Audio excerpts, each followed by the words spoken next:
Mayhem in Witsand over building of community hall. Rubber bullets fired and shop looted. Tear gas, rubber bullets and stun grenades were fired on Thursday at protesters from Witsand, near Atlantis, who built barricades using trees and burning tires. A shop was also looted. Over 500 people from the Witsand community gathered in groups to demand a community hall, clinic, a police station and schools. The protest was aimed at the city of Cape Town.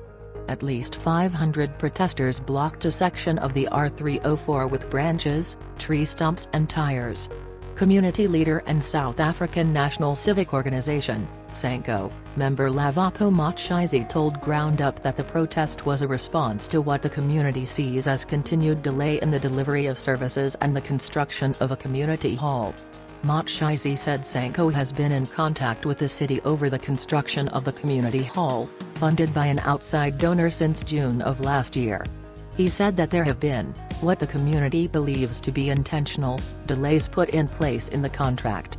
This includes sketches of the hall that need to be delivered to the sponsor to begin building. Motshisi said the community hall should be built because there is no infrastructure, no clinic, no police station, no school in Witsand, which neighbors Atlantis. A community leaders tries to calm the situation after police gave protesters 5 minutes to disperse. Vinky Maska, fellow community leader and SANCO member, told GroundUp that the council had provided the community with a sketch of the community hall, but they had deemed it fake based on the evaluation of another resident who works in construction. She said the community wants an approved and official sketch from the city to take to GroundUp. The protest grew in intensity and many stones were thrown. Several police in riot gear dispersed large groups at the entrance of Witsand. They used rubber bullets and tear gas. Protesters disperse after police fire stun grenades and rubber bullets at them. Protesters retaliated by throwing rocks and bottles. The woman has just been shot in the arm. Shortly after the first dispersing, Sub-Council Manager for Area 1 in the Western Cape, Van der Westhuizen, arrived on the scene to deliver to the residents a sketch of the community building and speak with residents. Van der Westhuizen said he was out of the office during the most recent negotiations between the community and the city. He confirmed to GroundUp that outside sponsor, GroundUp, approached the city to do 2 development projects, with one being located in Atlantis. This development project was meant to build the community hall.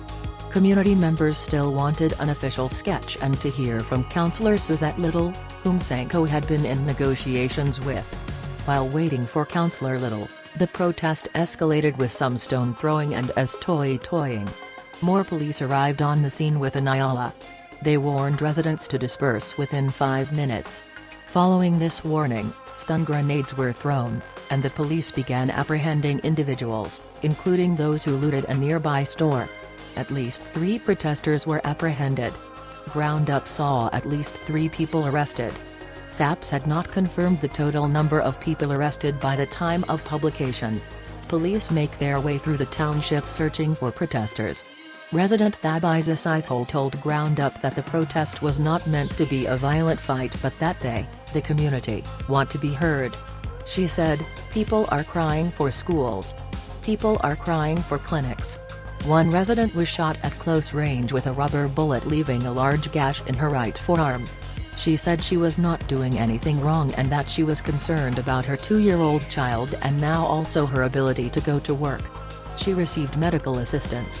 One resident was shot at close range with a rubber bullet leaving a large gash in her right forearm.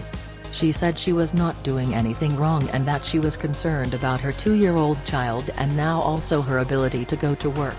She received medical assistance. During a quiet break, a goat walks nonchalantly past the police. Following this final dispersal, the police then began to clear the streets, cutting logs and clearing brush. They stayed in the area for the rest of the afternoon.